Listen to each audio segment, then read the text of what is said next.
이번 시간은 페이지 70페이지 보시면 콘크리트의 중성하 개념이 나옵니다. 콘크리트의 중성하.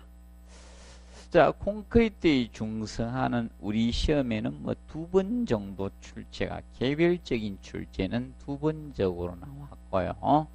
그리고 종합문제의 지문이 나오고 있습니다. 콘크리트의 중성하.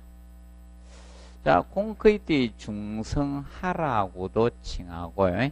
또는 탄산하 이렇게도 칭합니다.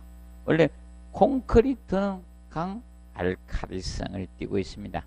자, 보통 수화 반응, 수화 작용에서 철근이 안에 이렇게 있었습니다. 철근이 콘크리트로 이제 피복을 하고 있잖아요. 그런데 보통 이제 콘크리트는 수화 반응에 의해서 수산화 칼슘 성분을 띠고 있어요.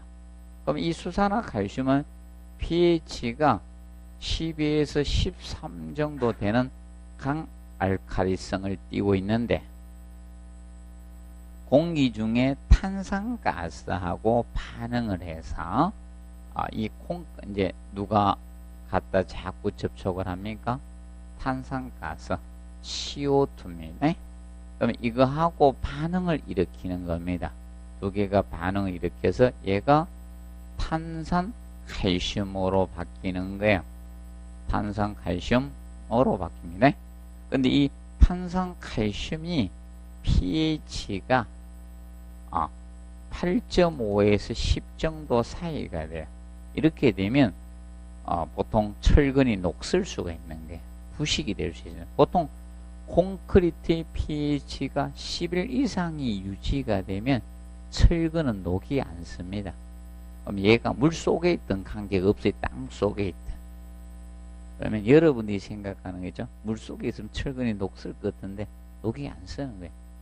그래서 이제 부동태 피막이 형성되니까 녹을 안 쓸게 만들어져. pH가 11 이상이 유지가 되면. 그래서 이걸 콘크리트의 중성하는 것은 콘크리트의는 이거죠. 의는 콘크리트가 강알칼리성을 상실하는 겁니다. 콘크리트가 강알칼리성을 갖다가 상실하는 것이 콘크리트의 중성합니다.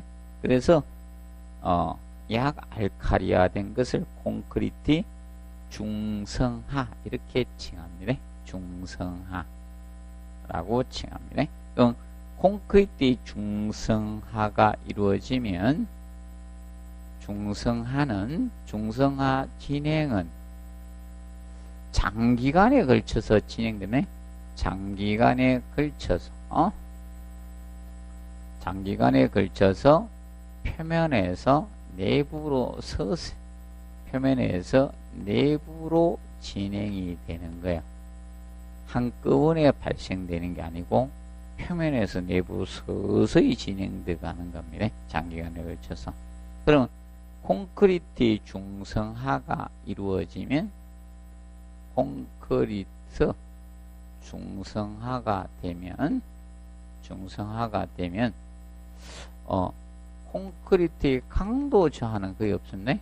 콘크리트의 강도 저하는 거의 없습니다. 저하는 거의 없습니다. 그럼 콘크리트가 수산화 칼슘이었다가 탄산칼슘으로 바뀌어도 압축 강도가 떨어지는 거 아니에요. 그러면 중성화되면 매입된 뭐다? 철근 부식이 이루어진다는 거예요. 철근 부식이 발생이 되는 거예요. 그럼 철근이 부식이 되면 철근의 최적 팽창을 가져와요. 최적 팽창이 약 2.5배 정도 전후 정도 최적 팽창이 발생을 해요. 그럼 이때 최적만 팽창되는 게 아니라 균열이 발생이, 최적 팽창되니까 균열이 생겨요. 그러면 중성하에 의한 균열은 오랫동안 건축물을 사용해야지 생기는 거예요. 이제 막 갈 때 됐을 때 생기는 거예요. 중성하에 의한 균열은. 그럼 중성형 균열이 생기면 건물을 뭐 해야 됩니까? 철거더 가야 되는 거예요. 여기 보시면 그래서 이제 중성화는 자 이렇게 해서 발생이 되는 겁니다. 그런데 자 이 콘크리트의 중성화 판정 시험 중성화 판정은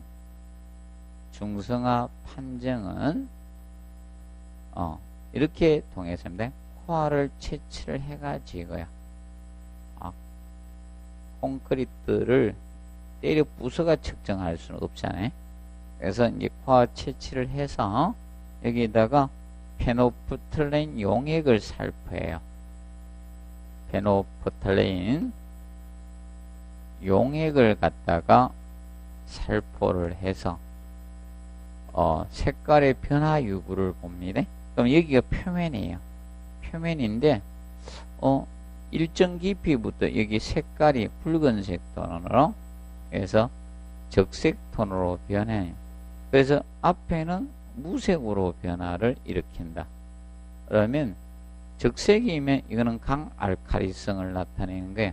아직 콘크리트가 중성화가 안 됐다는 거예요. 근데 무색으로 반응하면 이거는 중성화가 된 거예요. 중성화가 된 거라고 보시면 됩니다. 그래서 우리가 이제 그래서 이 중성화 판정에서 이 깊이를 측정하는 거예요. 중성화 깊이를 측정을 하거든요. 중성화 깊이를. 그럼 중성화 깊이를 측정해서 이제 어느 정도 남았는지. 그럼 피복 두께가 있기 때문에 철근의 피복 두께 설계 개념이 있으니까 이것이 뭐가 됩니까? 깊이 중성화 많이 이루어 피복 두께 가까이 되면요 노후 불량 건축물로 보는 거고, 자 피복 두께 5cm를 설계했는데 중성화 깊이 1cm 밖에 안 됐다. 그러면 이거는 아주 뭐가 됩니까? 사람으로 치면 청소년기. 아주 청소년기입니다. 아직 1cm 밖에 안 됐다는 것은 그러면 아주 수명이 엄청 남은 겁니다. 그래서 이제 중성화는요, 중성화는 이 피복 두께가 두께일수록 중성화 느리게 진행이 됩니다. 피복 두께가 얇은 중성화 빨리 진행이 돼. 중성화. 그래서 그 중성화 해놨죠? 71페이지. 빨라지는 경우 나오죠? 그래서 탄산가스 농도가 높을 경우, 물시멘트비가 클 경우, 습도가 낮고 온도가 높을수록 중성화가 빨라집니다. 그리고 경량골재를 사용하면 중성화 빠른. 왜냐? 경량골재는 공극이 많잖아요. 자, 이겁니다.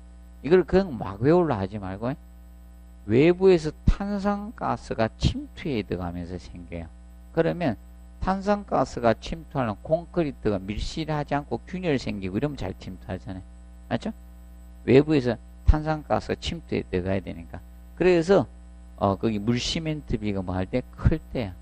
물시멘트비가 크다는 것은 나중에 뭐다? 균열이 많이 생겨. 공극이 많다는 거예요. 그리고 습도가 낮으면요. 자, 이겁니다. 보통 콘크리트는 누구하고? 대기 중에 습기하고 반응을 하면서 수화작용을 일으키면서 강알칼리성을 유지를 하는 거예요. 그러면 경화작용이 금방 끝나는 게 아니에요. 수화작용은요, 콘크리트 생애 주기에 거의 계속 이루어집니다.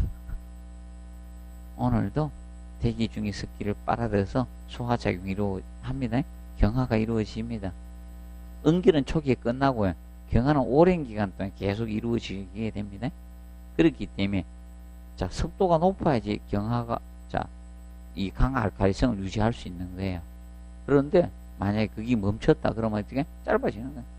그래서 습도는 자 낮을수록 빠르고 자 특히 이겁니다. 습도가 낮으면 건조 수축에 뭐가 많이 생깁니까? 균열이 많이 생길 거 아니에요. 맞죠? 그럼 균열이 생기면 탄산가스 침투가 어떻게? 빠르잖아요. 습도가 낮을수록 온도는 높을수록. 그래서 우리도 어느 때 빨리 지칩니까? 온도가 높을 때 빨리 지치, 온도가 낮을 때 빨리 지치. 높을 때죠. 겨울에는 잘 안 지치거든. 그래서 여러분들 지칠 때가 온도 높을 때죠. 땡칠이가 돼가지고. 맞죠? 여름에는 힘들어하죠. 맞죠? 더 힘들어하죠. 그래서 보시고, 그럼 경량골재 사용하면 탄산가스 침투가 빠르다는 겁니다. 그리고 혼합 시멘트를 사용하는 경우, 그리고 산성비 이런 게, 그래서 이제 중성화 지연되어 있죠. 타일이나 돌부에 마감재 사용하라. 자, 마감재 사용하면 탄산가스 침투를 느리게 할 수 있죠. 그리고 거기 보면 피복 두께를 어떻게 두껍게 하라, 증가해라 이게. 그리고 부재 단면을 크게 해야 돼. 단면이 크면 내부에 뭐가 많습니까? 시멘트 성분이 많을까요? 석회 성분이. 그러면 계속적으로 수화 반응 일으킬 수 있거든. 경화작용을. 그리고 다짐이 양생을 충분히 해주라. 자, 이거죠. 탄산까지 밀실하면 침투가 늦을 거 아닙니까? 그래서 다짐이 충분히 양생해줘라. 그리고 자, 재료 분리를 어떻게 방지해야 돼요? 자, 재료 분리가 생기면 공급이 많다는 거야. 재료 분리가 생기면 자갈은 자갈대로 가 있으면요 공급이 많아질 수 있다는 거예요. 방지해주고, 그다음에 습도는 높게 하고 온도는 낮게 하고, 그리고 경량골재 사용량은 어떻게 줄여야 돼요. 자, 이 경량골재 양을 늘리면 안 돼요. 경량골재 사용량은 줄이든지 사용 안 하든지 해야 돼. 사용량은 줄여주는 것이 좋습니다. 그 측면 간단히 봐두시고, 그 다음에 72페이지 보시면 염해의 개념이 나옵니다. 염해는 염분이 콘크리트에 침투나 첨가되어서 콘크리트의 강알칼리성을 상실하면서 철근의 부식으로 인해서 이런 구조물의 균열 유발시키는 염해입니다. 그럼 보통 바닷가 해안가에 건물을 지면 공기 속에 뭐가 포함됐다? 염분이 포함되어 있어요. 이게 침투하면서 콘크리트 강알칼리성을 상실하니까 이제 콘크리트의 뭐가 됩니까? 중성화가 되면 철근이 부식될 수 있죠? 균열 유발시키는 것이 염해입니다. 그럼 염해는 우리가 알아. 그래서 철근의 부식이 균열 발생, 내구성 떨어뜨린 요인이 되죠. 그래서 대체 염분을 제거하라 이게. 염분을 제거하라. 그래서 염화 물량이 너무 많으면 안 된다는 게 염소 이온량으로 따져서, 그래서 이제 염화 물량은 조건이 안 주어지면 얼마인가 하면 0.30 이하가 돼야 돼. 입방메다당. 그래서 요거 이하가 돼야 돼. 조건 0.3이 빵3 외우시면 돼. 염화 물량은 콘크리트 1 입방메다당 0.3 이하로 들어가야 돼요. 너무 많이 들어가면 안 됩니다. 어떤 조건이 안 주면 0.3이 빵3 이러면 돼. 빵3. 우리 바닷가 대통령 하면 다 누굴 기억하지? 김영삼 하도 강해가지고. 원래 문재인 대통령도 거제도 출신인데 똑같이 거제도거든. 근데 딱 바닷가 대통령 하면 김영삼 대통령 생각한다니까. 빵삼.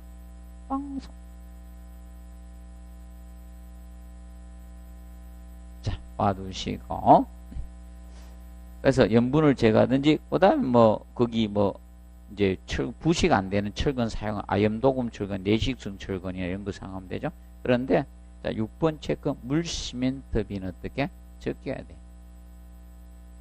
그리고 철근 콘크리트 구조의 장단점적인 측면, 이것도 시험에 다 나왔는데, 장점, 콘크리트 철근을 피고화로서 내야 내구됩니다.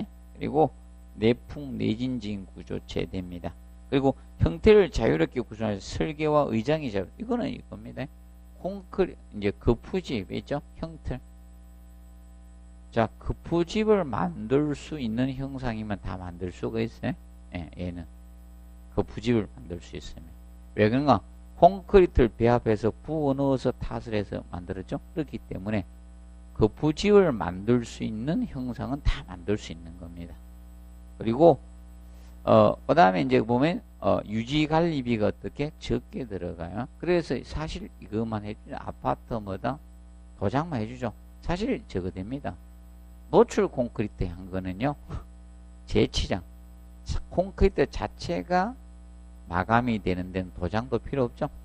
유지 관리비도 별로 안 들어가지만, 그런데 아파트 해봤자 도장하는 것밖에 없죠. 맞죠? 도색해 주는 거. 사실 아파트가 콘크리트 그 자체로 아파트 해놓으면 사실 보기 좀 그렇죠.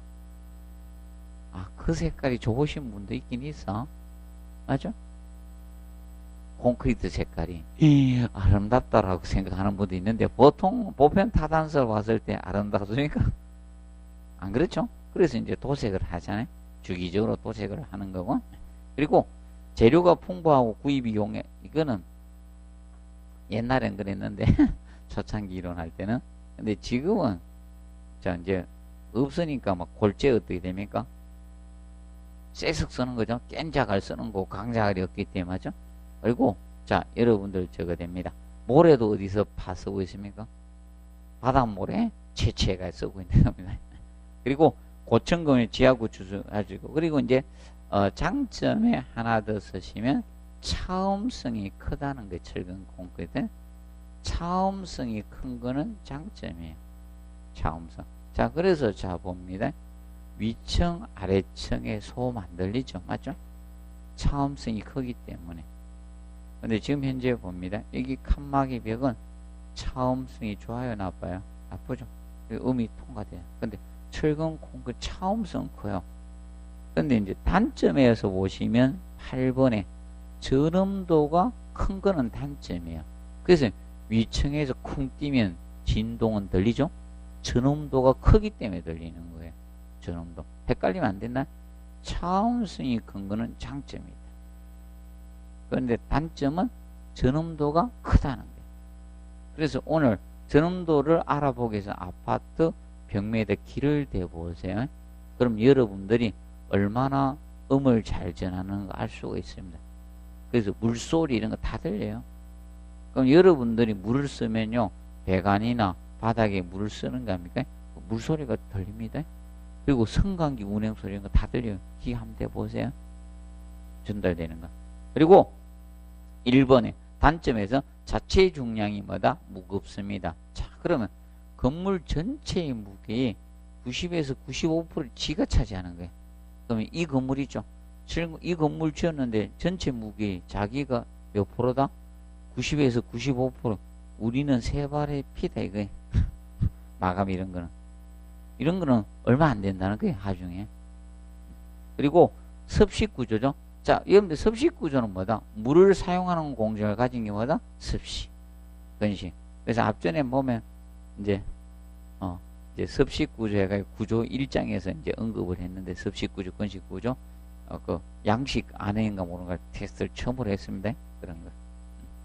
아, 새로운 유형은 계속 냅니다. 앞으로 안 냈던 거. 자, 그리고 기억하시고, 그 다음에 재료의 재사용이 좀 곤란해서 요새 안 쓰니까 이거 건장하고 순환용 골재 이걸 건장하고 있는 거네. 순환용 골재라는 것은 자 그러면 아파트 이제 기존 철근 콘크리트를 철거할 거 아닙니까? 그러면 거기에서 폐 콘크리트에서 채취하는 골재를 무슨 골재? 순환용 골재라 해. 하도 다 폐기물 되니까 콘크리트는 원래 폐기물이 될 수밖에 없어요. 그럼 어디다 배워야 되잖아요. 맞죠?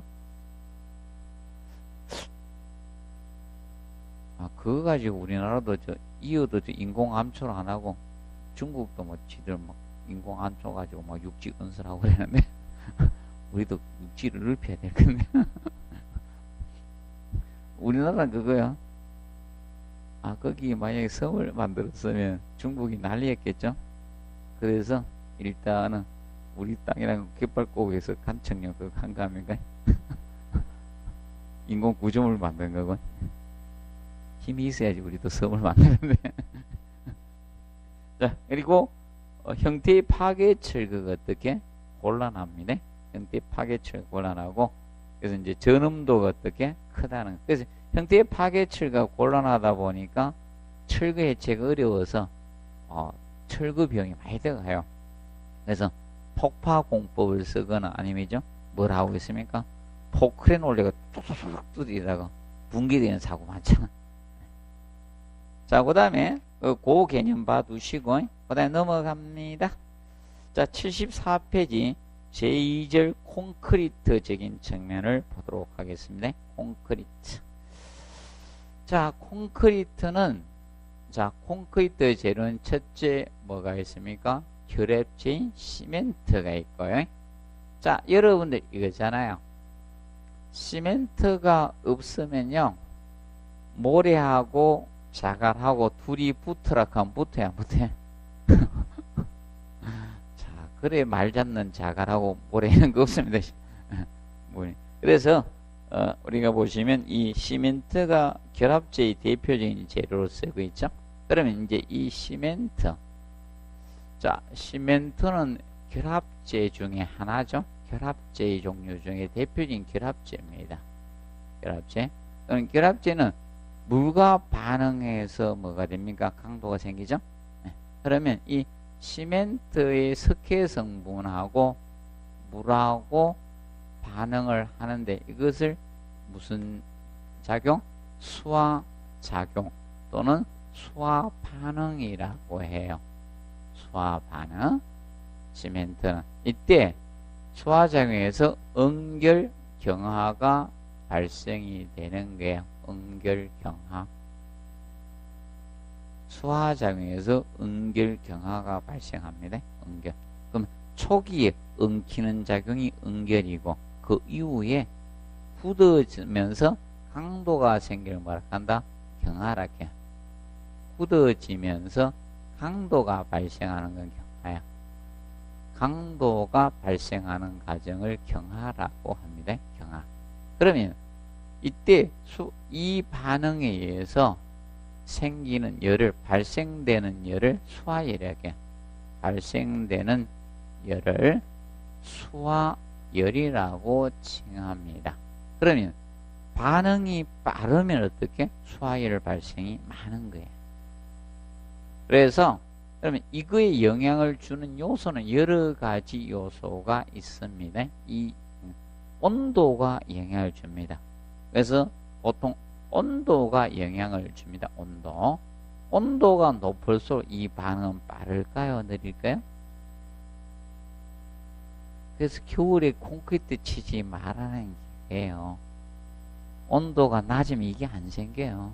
그럼 콘크리트 강도가 생긴다는 얘기다? 안 생긴다는 거예요. 말 안 듣는 사람도 있죠. 옛날에. 요새는 공사 안 하는데 추울 때 콘크리트 치. 그죠? 대책 세우고 쳐야 되는데 그냥 치면 안 되거든. 뭐 다른 거 넣고 쳐야 돼. 약품 넣어야 됩니다. 그래서 온도가 영향을 줘. 온도가 높을수록 얘들은 많이 생깁니다. 그래서 여름에 칠 때 콘크리트 주의해야 되는 거예요. 온도가 높으니까 빨리 생기니까 그럼 건조 수축에 뭐가 생깁니까? 균열이 생기잖아요. 그렇게 주화로 가져오면 내구성 주화 요인이 되는 거예요. 그래서 온도 그리고 습도도 영향을 줍니다. 습도. 그럼 습도가 높으면 빨라요? 느립니까? 느려집니다. 습도가 낮을수록 빨라지는 거예요. 습도가 영향을 줍니다. 그리고 시멘트의 분말도가 영향을 줍니다. 시멘트의 분말도가 영향을 줍니다. 그래서 얘들이 빨라지는 경우는 온도가 높을수록 습도는 낮을수록 시멘트의 분말도가 클수록 보통 이것이 빠르게 발생하는 겁니다. 그러면 시멘트의 분말도라는 것은 거기 해놨죠. 그래서 75페이지 시멘트의 분말도가 크면 시멘트의 분말도가 크다는 건 시멘트 입자가 미세하다 이게. 시멘트 입자 크기가 미세하다. 아주 곱다는 거야. 시멘트 분말도가 크다는 건 시멘트가 아주 미세하다 이게. 그래서 그 해놨죠. 분말도가 크면 표면적이 크지요. 표면 전체 시멘트 표면적. 그러니까 수화작용이 어떻게 빨라. 빠르니까 경화 빠르겠죠. 그럼 발생열 수화열이 어떻게 많이 생겨. 발생열이 많습니다. 그리고 조기 강도는 커지고 그리고 시공 연도가 좋아집니다. 입자가 가늘기 때문에. 근데 균열 발생은 어떻게 커져요. 왜인가 하면 뭐가 많아지니까 건조 수칙이 많아지니까. 자 보시고 그 다음에 풍화되기 쉽고 장기 강도는 떨어져요. 조기 강도가 크면 장기 강도는 어떻게 떨어집니다. 입자가 작아서. 그래서 명심하세요. 시멘트의 분말도가 크다는 것은 시멘트 입자가 작다는 것을 의미합니다. 그럼 이거는 헷갈릴 가능성이 높아요. 출제하는 분도 헷갈려요. 출제하는 분들도. 그래서 답이 두 개가 됐어요. 20. 자기도 막 헷갈리는 경우가 있어요. 내면서. 아유, 저거죠. 쌤들도 간혹 가다 쟤도 반대로 이야기하는 경우 있죠. 이 이야기를 하면서 쓸 때는 거꾸로 쓰는 경우 있죠. 말은 이렇게 해놓고 반대로 이렇게 쓰는 경우 있어요. 그거와 같은 내용인데, 그래서 자기 실수하는 경우도 있어요. 생각은 이렇게 하는데 반대로 쓰는 경우가 있어요. 그래서 봐두시면 되고요. 영향을 준다는 겁니다. 그리고 74페이지 포틀랜드 시멘트가 나오죠. 보통이 있고, 자, 포틀랜드 시멘트가 쓴 건 그 위에다 써놔서 그 위 시멘트 위에 부분에 해놨죠. 자, 영국의 조세프 압딘이라는 사람이 1824년에 특허를 낼 때 이렇게 썼기 때문에 현재 우리가 무엇이다? 이렇게 부르고 있는 거, 시멘트라고 부르고 있는 거예요. 포틀랜드 시멘트라고 명명을 했어요. 그래서 우리도 어떻게 쓰고 있다? 시멘트 이렇게 쓰고 있는 거예요. 자, 그러면 그래서 조강 포틀랜드 시멘트하고 중용열 포틀랜드 시멘트가 나와요. 그래서 이거는 억지로 외우려고 하지는 마시고, 중용열이 시험 나왔어요. 10회 때. 그러면 다음에는 조강하고 중용열만 잘 기억하면 돼요. 중용열하고 포틀랜드 이 두 가지를 비교해서 공부해 두시면 돼요. 조강하고 중용열. 그럼 사용 장소가 차이가 있습니다. 그러면 조강은 이런 긴급한 공사나 이런 데 있어요. 긴급한 공사나 겨울철 동기공사라 하죠. 겨울철 공사 이런 데 쓰고. 근데 중용열 포틀랜드는 땡공사 같은데, 이런 터널 같은데, 아니면 단면이 큰 콘크리트, 메스 콘크리트라고 합니다.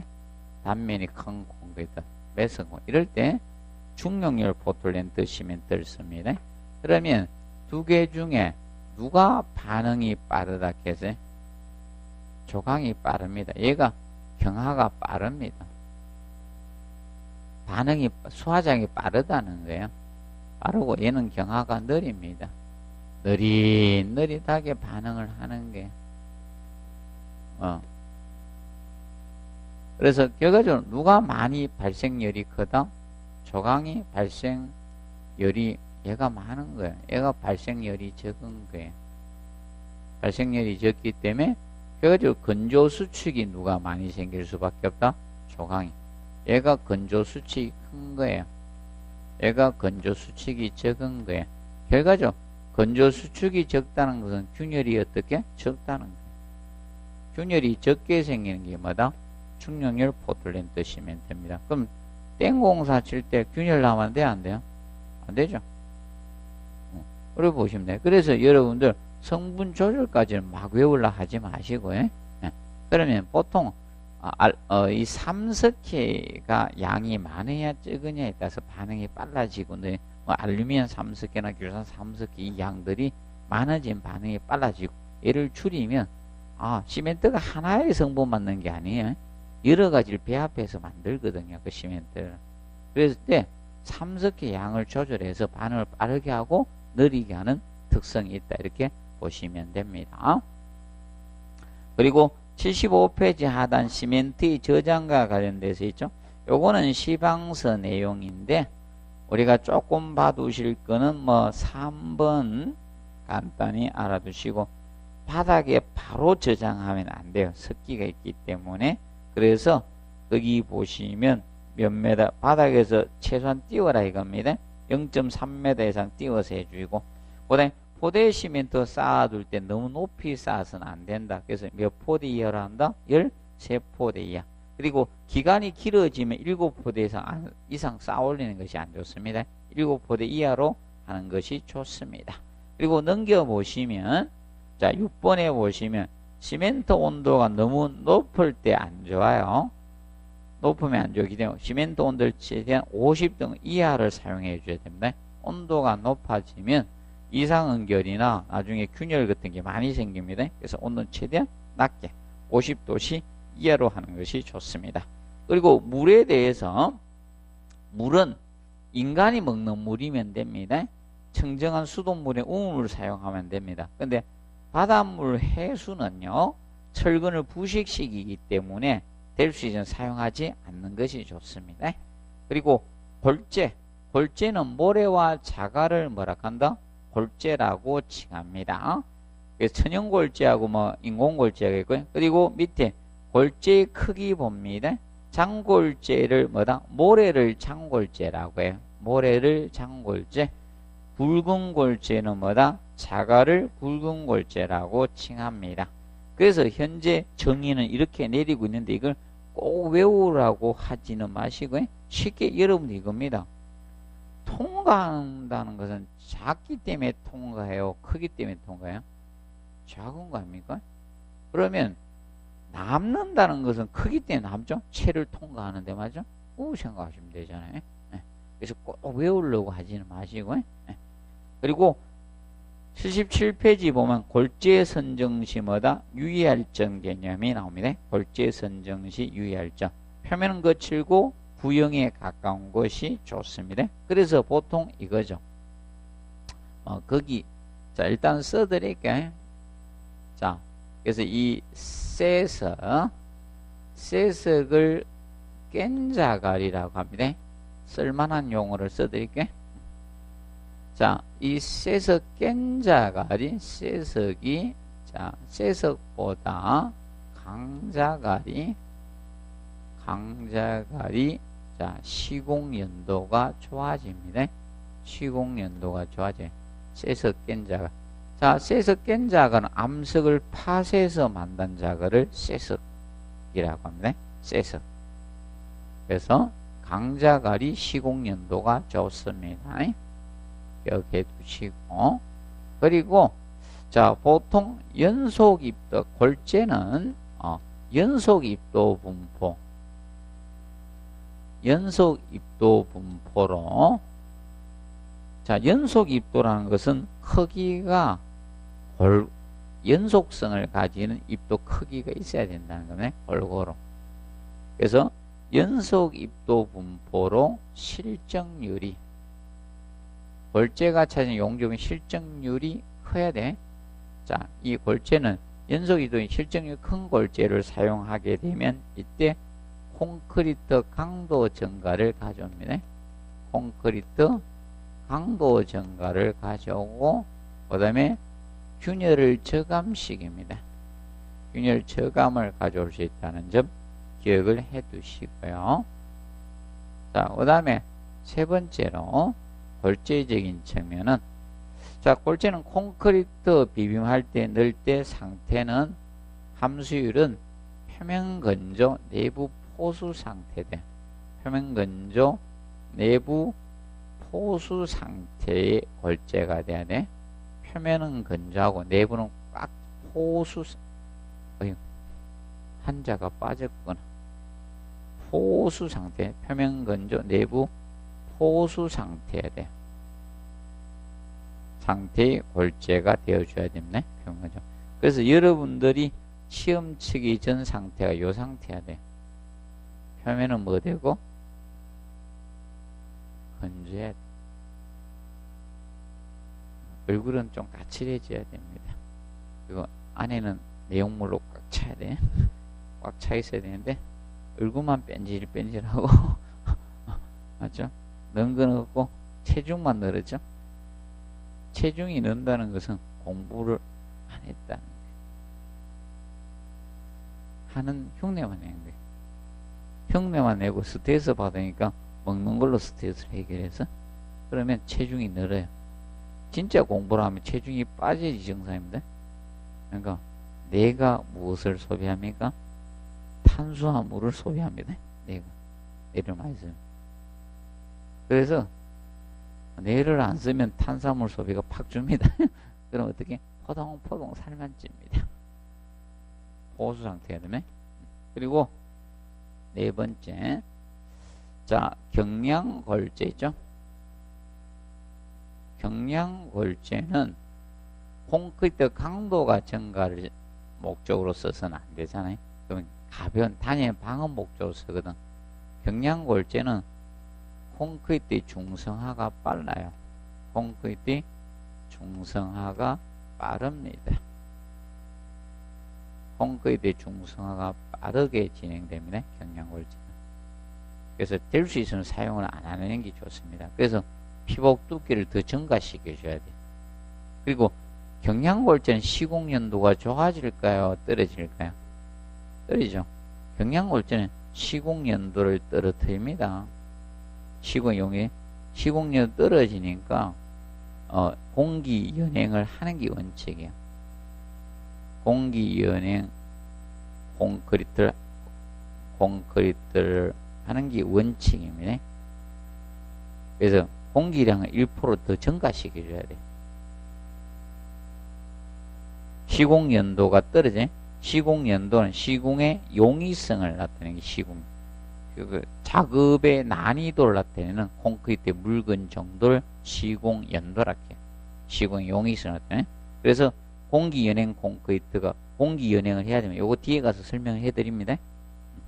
그래서 봐두도록 해 두시고 골재적인 측면.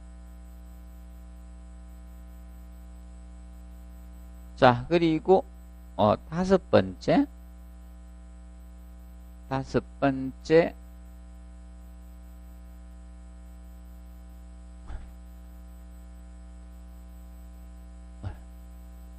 유해 물질이 없는 청정한 것에 유해 물질이 적은 청정한 골재, 깨끗한 청정한 골재를 사용해야 돼. 골재를 사용을 하셔야 됩니다. 그래야지 블리딩을 줄일 수가 있습니다. 블리딩을 줄일 수가 있어요. 블리딩, 수분 상승 현상. 원래 블리딩이란 것은 원래 의학적 용어로 출혈입니다. 콘크리트 피는 무엇이다? 콘크리트 피가 어디 있어요? 물이죠. 그죠? 수분 상승 현상을 블리딩이라고 해요. 블리딩. 그래서 줄일 수가 있습니다. 그리고 밑에 77페이지 하단에 보시면 콘크리트 골재의 저장했죠? 이것은 시방서 내용입니다. 시방서 내용인데 낼 거 하나밖에 없는데 그거 냈어요? 3번 가지고. 그 3번 있죠? 밑에 3번 있죠? 이거 기출했습니다. 낼 게 없어 그랬어요. 그리고 78페이지 보시면 무슨 재료? 혼화 재료가 나옵니다. 혼화 재료. 자, 혼화 재료는 딱 한 번 시험 냈었습니다. 혼화 재료. 자, 혼화 재료는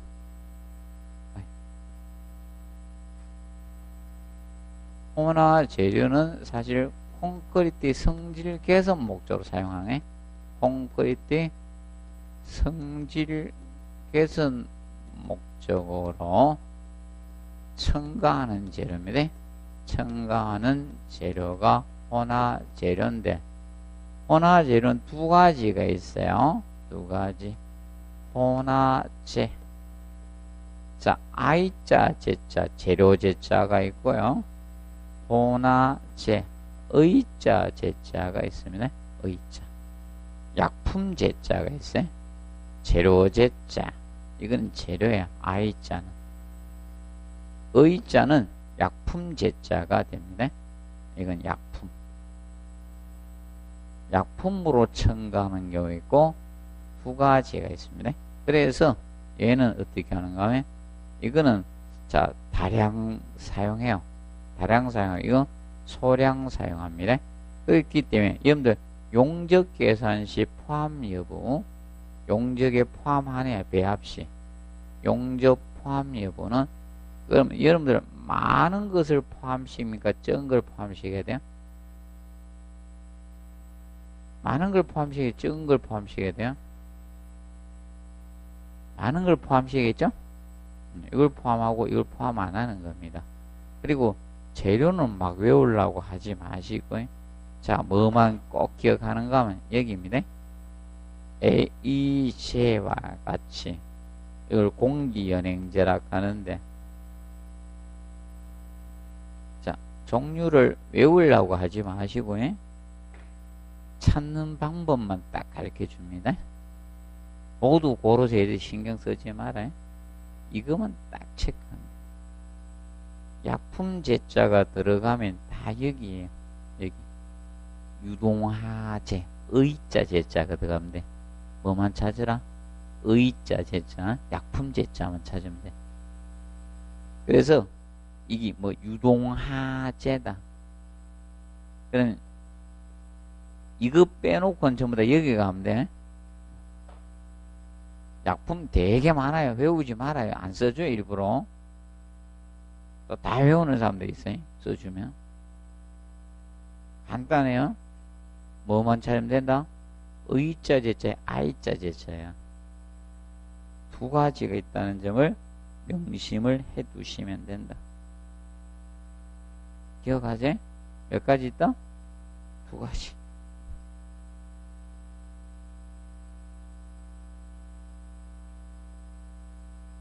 그 점을 기억을 해 두시면 되겠습니다. 구분해 두시고. 근데 대표적으로 거기 A제 나오죠?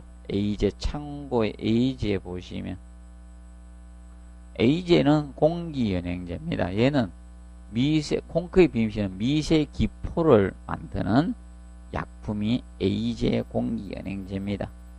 그럼 얘를 사용하는 것은 사실 이겁니다. 단위 수량, 물의 사용량을, 단위 수량은, 이걸 단위 수량이라고 하는데, 단위 수량이라는 것은 콘크리트 1세제곱미터 비빔할 때 사용되는 물의 양입니다. 물의 양을 단위 수량이라고 해요. 물 숫자입니다. 물의 양. 단위, 콘크리트 단위 수량, 물 숫자.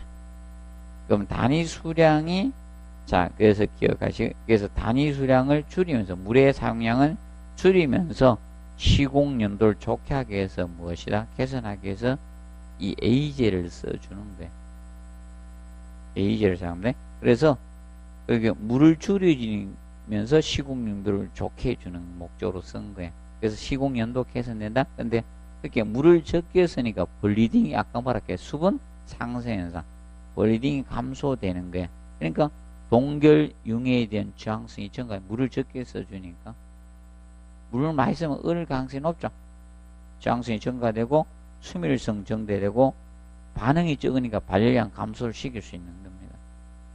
그러면 간단히 그게 얘는 물을 적게 쓰면서 뭐다 시공연도를 좋게 하기 위해서 넣어주는 게 뭐다 A제 공기연행제. 그래서 얘는 이것 때문에 도입된 거야. 깬자 그랬죠. 세석을 사용하다 보니까 도입된 것이 바로 뭐다? 이 A제 공기연행제를 사용하게 된 겁니다.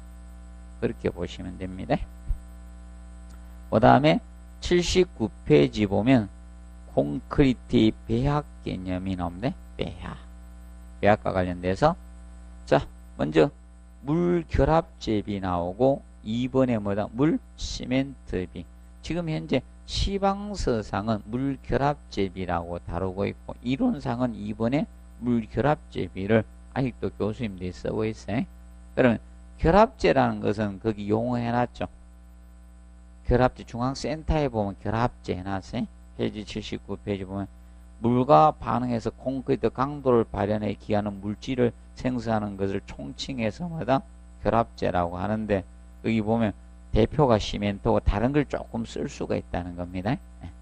그래서 결합제. 그러면 물 결합제 비하고 물 시멘트 비. 자, 뭐 간단히 이 개념으로 보시면 되는 겁니다. 물 결합제 비는 근데 자 이거죠. 밑에가 자 결합제의 중량이에요. 결합제의 중량이고 분자가 뭐다? 물의 중량인 거예요. 이걸 100분율한 게 물 결합제 비가 되는 거예요. 그러면 물 시멘트 비는 밑에가 결합제 중에 대변 시멘트만 다룬 거예요. 시멘트의 중량에 대한 뭐다? 물의 충량비예요. 이걸 한 것이 물 시멘트입니다. 같은 개념인데, 그래서 여기 보면 1번에 물 결합제비는 소요 강도나 콘크리트 소요 강도나 내구성, 수밀성, 균열 저항성 이런 걸 고려해서 정하라. 이게 어느 하나만 가지고 물 결합제비를 정하는 것은 아니라는 거예요. 그래서 강도가 높으려면 물은 적게 써야 되죠, 맞죠? 내구성 적어야 됩니다. 수밀성, 이런 균일 저항성 이런 걸 고려해서 정해라 이겁니다. 그런데 거기 보시면 물 시멘트비는 조건이 안 주면 기본 60%예요. 물 결합제비 있죠? 기본은 몇 프로? 60%예요. 그런데 여기 보면 자 저거 나오죠? 4번에 콘크리트 탄산 저항성을 고려해서는 물 결합제비가 얼마다?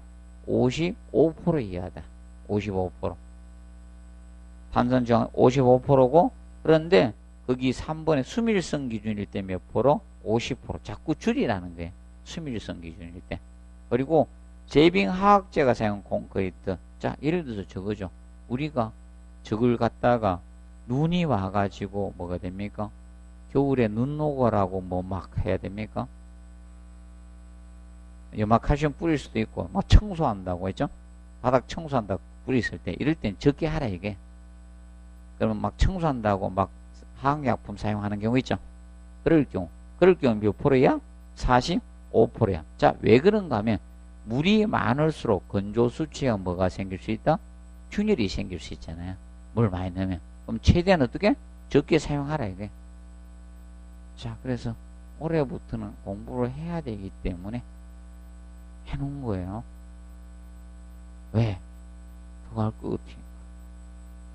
지금까지는 제가 열심히 하라는 소리 안 했는데, 열심히 하지. 그래서 쏘는 거예요. 정확히. 그러면, 이거 빼고는 기본 몇 프로? 60%. 자, 그 콘크리트 탄산 저항성, 중성화 있죠? 저항성. 탄산화가 중성화라고 했잖아요. 아까 저거 중성화 탄산화 했죠? 그때는 55. 수밀성일 때는 뭐다? 50. 50. 그래서 50이고 수밀성에는 50. 그리고 제빙 화학제, 화학재료가 사용돼. 그때는 뭐다? 자꾸 더 줄이라 이게. 그전 알아두시고, 그 다음에 그러면 얘들이 커진다는 것은 물의 사용량이 많아진다, 적어진다? 많아진다는 거예요. 이게 커지면. 물 시멘트비, 물 결합제비 얘가 커진다는 것은 물의 사용량이 많아진다는 거예요. 물 많아지면 어떻게 될까? 그걸 생각하면 돼. 물을 많이 썼을 때. 그래서 거기에 나죠. 1번에 물 시멘트 적을수록 콘크리트 강도는 어떻게? 커진다. 그래서 반비례 관계에 속하는 게 기본적으로 이거는 반비례 관계에 놓여지는 게 첫 번째 강도야. 그러면 얘를 많이 쓰면 이거 많이 넣으면 강도는 어떻게? 떨어지는 거야. 그리고 얘가 줄어들면 강도는 어떻게? 커지는 거야. 그래서 모르면 저는 물동, 된동을 기억하시라고 하는데 누가 강도가 세다? 된동이 강도 세잖아. 물동이 강도가 세? 그걸 기억하시면 돼요. 그리고 거기 보면 자 내구성 나오죠? 그럼 내구성이 반비례 관계다. 내구성. 그럼 물 많이 넣으면 강도 내구성 어떻게? 떨어지는 거예요. 그럼 물 적게 쓰면 어떻게? 내구성 좋아지는 거예요. 반비례 관계 이 두 가지. 나머지는 비례 관계에 놓여진다 보시면 된다. 그래서 기억하죠. 그러면 자 이겁니다. 물을 많이 넣었어요. 그러면 시공연도 어떻게? 좋아지는 거예요. 그래서 요거만 반비례 외우시고 나머지는 무슨 관계? 비례관계라 보십시오. 비례관계. 비례관계. 나머지는 앞으로 공부해야 될 거. 그러면 이때 그 측정하는 시험이 뭐다? 슬럼프 시험이 되는 거예요. 슬럼프 시험. 슬럼프 시험. 슬럼프 테스트가 되는 거예요. 그런데 올해는 슬럼프 시험 예를 혹시나 잘 봐두세요. 아이 표준 간이 시험 열심히 보지 말고 찌질하게 내면 혹시나 찌질하게 낼 것에 대해서 슬럼프. 그래서 콘크리트 시공 연도를 측정하기 위한 시험이 무엇이다? 슬럼프 시험이에요. 슬럼프 시험. 그러면 슬럼프 시험은 자 어떻게 하는가 하면 우측에 81페이지 그림과 같은 이런 데다 해서 측정을 하는 거예요. 원추형 몰드에다 이렇게 해서 측정을 합니다. 그래서 뻥 뚫린 위에가 지름 10cm이고 밑에가 20cm예요. 높이가 30cm 되는 원추형 몰드에 손잡이가 딱 달렸어요. 여기에다가 거기 해놨죠? 80페이지 보면 거기 해놨어요. 네. 이걸 형태를 뭐라고 하나 이걸 이름을 슬럼프 콘이라고 해요. 슬럼프 콘. 제두 원추형 몰드를 슬럼프 콘이라고 딱 대놓고 3에 나누어서 다져 붓습니다. 3분의 1 채우고 다진 막대로 25회 다진 막대 균등히 다진다 나오죠. 맞죠? 25회로 다집니다. 그리고 3분의 1 채워놓고 하고 그 다음에 이때 이겁니다. 얘를 수직으로 들어 올립니다. 그러면 이 콘크리트 어떻게 이렇게 흘러내릴 거 아닙니까? 그럼 여기서 이까지 측정하는 게 얼마나 내려갔네요. 이것이 뭐다? 슬럼프 값이에요. 이것을 슬럼프 값이라고 합니다. 그럼 슬럼프 값이 크다는 것은 물을 많이 넣은 비밀이다. 물을 적게 넣은 거다? 물을 많이 넣었다는 거예요. 물을 많이 넣기 때문에 여러분들이 그러면 공사하기는 편해요, 안 편해요? 여러분들도 식사하기 힘들면 어떻게 합니까? 뭐 드십니까? 물에 말아 드시잖아. 시공연도 좋게 하기 위해서, 맞죠? 그러고 같이. 그래서 슬럼프 값이 클수록 물 시멘트 비가 큰 거죠? 물 결합질이 큰다. 그럼 묽은 비빔이다, 이게. 그럼 시공연도는 어떻게? 좋아진다는 거예요. 잘 들어간다, 이게. 그런데 건조수증 균열 많이 생기죠? 그게 건물의 내구성은 어떻게? 떨어지는 거예요. 여러분들도 이렇게 있어야지 좋지. 균열 가면 좋겠어요? 맨날 입술에 균열 가 있다. 이거 내구성이 좋을까요? 아프죠? 따갑고. 그럼 스트레스 많이 받을 거 아닙니까? 맞죠? 내구성 떨어집니다. 그것을 우리가 이야기합니다. 그래서 거기 보시면 거기 슬럼프 표준값을 거기 해놨습니다. 표준값을 보면 꼭 외우실 필요는 없는데 봐요. 철근 콘크리트하고 묵은 콘크리트일 때 자 거기에 단면이 자 클 때 자 그래서 거기 일반적인 경우하고 단면이 큰 경우하고 차이가 있죠. 그러면 단면이 클 때하고 자 일반적인 경우 단면이 클 때가 슬럼프 값이 적어지 되죠. 단면이 크면요 철근 배근 간격이 넓어지니까 콘크리트 잘 들어갈 거 아닙니까? 맞죠? 그럼 단면이 크면 슬럼프 값이 조금 적어지죠. 맞죠?